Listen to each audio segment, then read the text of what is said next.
پیش بینی ہے، بہت بڑا ایک ان کا بصیرت نما ایک جو کام ہے، انہوں نے یوم القدس کو یعنی جمعۃ الوداع کو یوم قدس کے عنوان سے منانے کے لیے اس کو ایک سنت قرار دیا، جس میں اصل مقصد یہ تھا کہ مظلوم فلسطین کے ساتھ یکجہتی اور ہمدردی کا اظہار کیا جائے اور ہمیشہ ظالم اور استکبار کو جو ہے اس کے مقابلہ کیا جائے۔ اسی چیز کو، اسی پروٹیسٹ کو ہم بھی یہاں پر جو ہے کرتے ہوئے یہاں آ کر کے جمع ہوئے ہیں، اور ہم نے اپنا بیان بھی دیا ہے کہ فلسطین کو چھوڑ دو، آزاد کر دو، اور مسلمان مملکت کو، اقلیت کو بین الاقوامی قوانین کے تحت جو ہے آزاد چھوڑو، اور ان کے قبلہ اول کو، مسجد اقصی کو آزاد چھوڑ دو، تاکہ اس میں مسلمان آزادی کے ساتھ نماز پڑھ سکیں، اور اپنا ظلم بند کر دو۔ یہ ظلم اور ظالم کے خلاف ہمارا احتجاج تھا اور جاری رہے گا جب تک کہ یہ غدود اسرائیل وہاں سے ہٹ نہ جاتا اور شرمندہ ہو کر کے اپنے واپس پلٹ نہ جاتا۔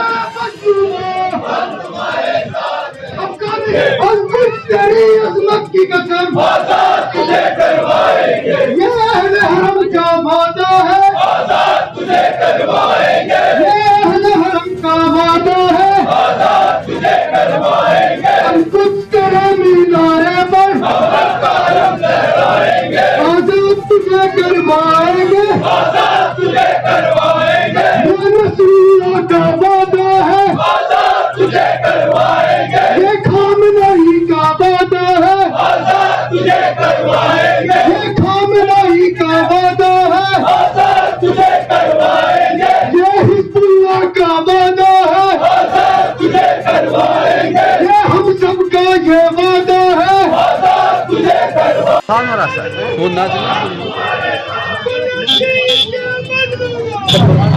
فلسطین کی آزادی کے اور ان کے ساتھ اظہار ہمدردی کے لیے یوم قدس قرار دیا ہے، اور نام نہاد جو مسلمان ممالک ہیں اور ان کو بے نقاب کرنے کے لیے جو تماشائی بنے ہوئے ہیں اور ہمارے فلسطینی بھائیوں پر ظلم ہو رہا ہے۔ یوم قدس اہل فلسطین کے ساتھ اظہار یکجہتی کا دن ہے۔ یوم قدس ایک مذہبی فریضہ سمجھ کر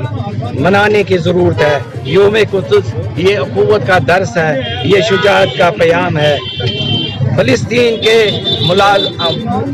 مظلوموں، ہم تمہارے ساتھ ہیں، یہی ہمارا پیغام ہے، اور جب تک ہم زندہ رہیں گے ہم اس